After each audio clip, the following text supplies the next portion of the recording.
The New York Jets were poised to have a breakout season this year, but as of week 12, the team currently sits at 4-7 and they currently have zero chance of making the playoffs. And there's a lot of stuff to talk about with the New York Jets, so let's go ahead and hop right into it. I think the best way to start off this video is just by blatantly telling you guys the stats that this team is putting up, because it is absolutely abysmal. On offense, they average the 30th most points per game, the 31st most yards per game, the 32nd most touchdowns per game, as well as the 32nd third down conversion rate. The only positive stat on this offense is that their fourth down conversion rate is second in the NFL. And defensively, they're just kind of holding their own. Ultimately, had this offense been a top 10 unit, the defense would probably be a top 10 unit as well. But given the fact that they are on the field way more than their offense is on the field, their stats aren't actually that bad. They give up 21.6 points per game, which is the 18th best in the NFL. They give up the 15th most yards per game and only 2 touchdowns per game, which ranks them at number 7. So defensively, they've been pretty decent. But as we all know, the Zach Wilson and Tim Boyle-led offense has been horrible. But you want to know who else has been really bad and nobody wants to talk about it? Nathaniel Hackett. I know he seems like a super easy scapegoat, but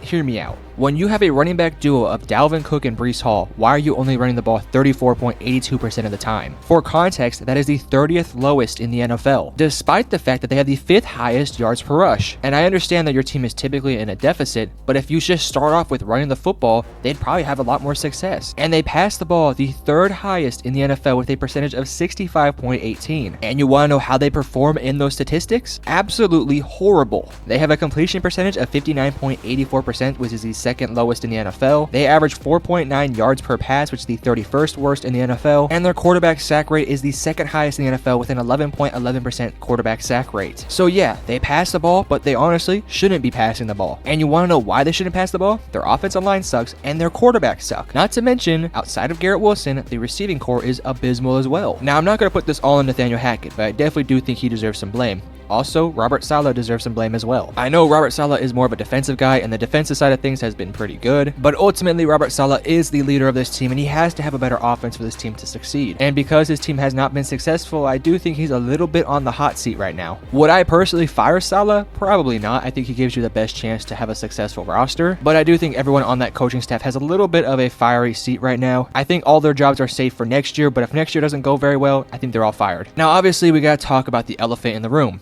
Aaron Rodgers. The 39-year-old quarterback just suffered a torn Achilles in week 1 of the NFL season, and by all means, I don't think he's coming back this season. I know there's rumors and reports that he might come back depending on the Jets' playoff possibilities, but at this point in the season, barring them having some sort of really good late stretch, they're not making the playoffs. So more than likely, I do think Aaron Rodgers will be shut down for the rest of the season for him to heal his Achilles fully, and I personally think that is probably the right direction to go down, because ultimately, like I said, he's 39 years old, and if he goes out there with a bum Achilles and he tears it again, that's probably his career.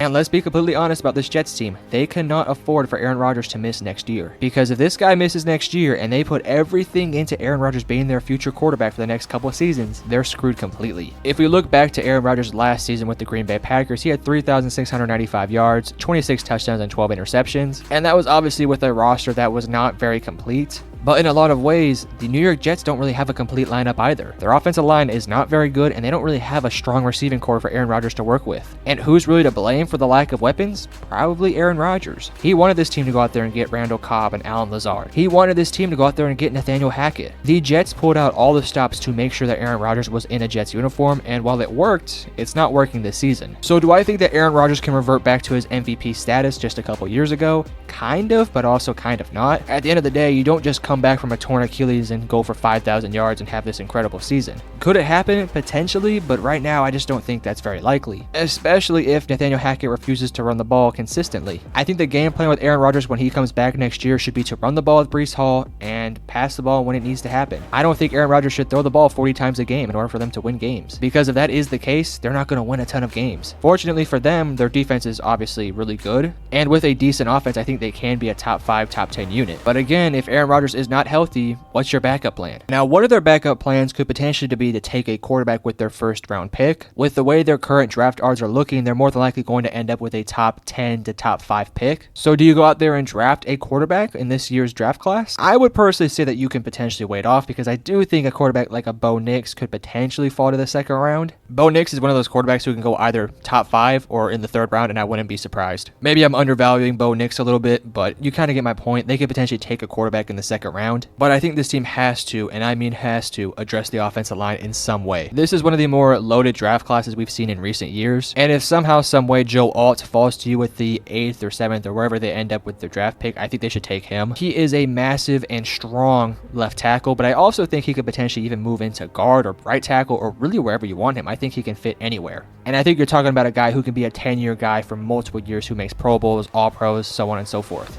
And for this Jets team, it's going to be absolutely crucial that they protect Aaron Rodgers. Even if it is just for 1 to 2 years, I think you have to find a guy who can help Aaron Rodgers along that offensive line. And then, like I said, in that second round, you could potentially go in there and take either a top receiver who's still available or even a backup quarterback who can be groomed under Aaron Rodgers for the next couple seasons. Because I know the Jets' game plan was to groom Zach Wilson under Aaron Rodgers, but let's be honest, Zach Wilson's done for at this point. And truth be told, I do feel really bad for Zach Wilson because ultimately he was supposed to be the backup quarterback this year and was supposed to be the guy who got groomed under Aaron Rodgers. But I think that's kind of the fantasy story of everything. We all wanted it to work out, but it just didn't happen. And in my opinion, Zach Wilson didn't have to be incredible this year. He just had to be a decent quarterback and maybe even a top 20 quarterback, and he would have been the backup quarterback for the next several years and had the chance to be groomed under Aaron Rodgers. But because he's been historically awful and got benched for Tim Boyle, it's not going to happen. Do I think they should have cut him or try to trade him? There's a possibility, but I think ultimately what ends up happening is he just sits as the backup or third string quarterback for the next couple years until he's a free agent. And for his sake, I don't really see a team going out there and giving him any sort of contract to even be the third string quarterback on their roster. The only teams that I could see taking a flyer on Zach Wilson would be a team like potentially the Kansas City Chiefs or maybe the Green Bay Packers potentially, but I don't see any team that genuinely needs a quarterback who's going to risk their whole franchise around Zach Wilson. Unless they just don't have any options in the draft and they're kind of forced to take a free agent, then maybe they go for Zach Wilson. But I think the likelihood of that happening is extremely unlikely. So is Zach Wilson's NFL career done? I don't want to say it is because I do think he'll get another shot somewhere else, at least as the backup, but his time in New York is basically done. As for the entire team of the New York Jets, the future of this team is pretty scary. Again, you have a 39-year-old quarterback, a pretty old receiving core that's getting paid a little bit more than they should be getting paid. They also have a terrible offensive line to go along with a bad play caller, and defensively, this team is a little bit on the older side as well, outside of course, Sauce Gardner and Quinnen Williams. Now, the good news is that this defense is going to be great for at least the next couple seasons. And of course, with Robert Saleh being a defensive guy, they're always going to be able to attract free agents to join that defense. I'm more concerned about the future of this offense and how they're going to get things going. Because if they don't address a backup quarterback spot this year and Aaron Rodgers goes down, what do you go to? Do you go to a guy like a Trevor Siemian or Tim Boyle again? Or do you address that in the draft and find a guy who can be the backup quarterback and can play in spots to be the future quarterback? And in essence, be what Zach Wilson was supposed to be. I know there might be some New York Jets fans who want them to take Michael Penix Jr. or Bo Nix in the first round, which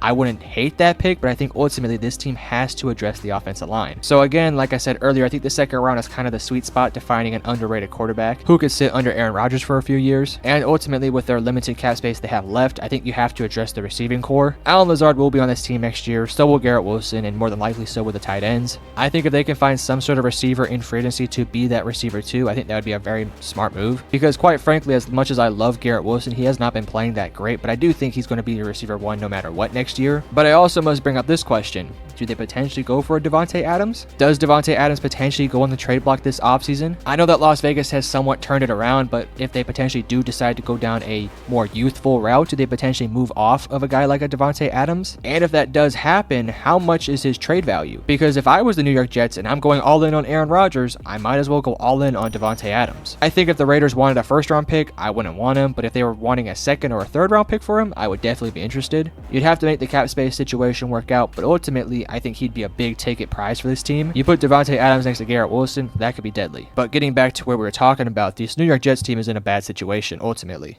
And ultimately, if they don't hit on their draft picks and if they don't hit on this free agency class, it's going to be really bad for this team moving forward. Because like I said, 39-year-old quarterback who has only a couple more years left in him, and if they don't adjust and make serious adaptations to what this team needs to get, I don't think this team is going anywhere. Now, I had this team winning the AFC this year. Do I think they'll win the AFC next year? Probably not. Barring them making some serious improvements to this roster, I don't think this team has a chance to win the AFC next year. But the good news for the New York Jets and their future is that the rest of the AFC is kind of weird right now. The Bengals and the Bills will probably take some steps forward next year, and Kansas City probably will as well. And while there are a ton of good teams, I think your team is good enough to compete with all of them. It's just a matter of, can Aaron Rodgers stay healthy, and can these other guys make plays to win games? Can Allen Lazard be the Allen Lazard of the old? Can Nathaniel Hackett actually prove to be a running offensive coordinator? And can this defense live up to their top 5 potential? Those are all questions they're going to have to address next year, and there are a ton more questions that this team has to answer for next year that I did not even get to. So the New York Jets future is a little bit scary, but you want to know what isn't scary? Hitting that like and subscribe button. And if you enjoyed that video that much, make sure to share it to your friends and family because that would help me out a ton. But I love you guys.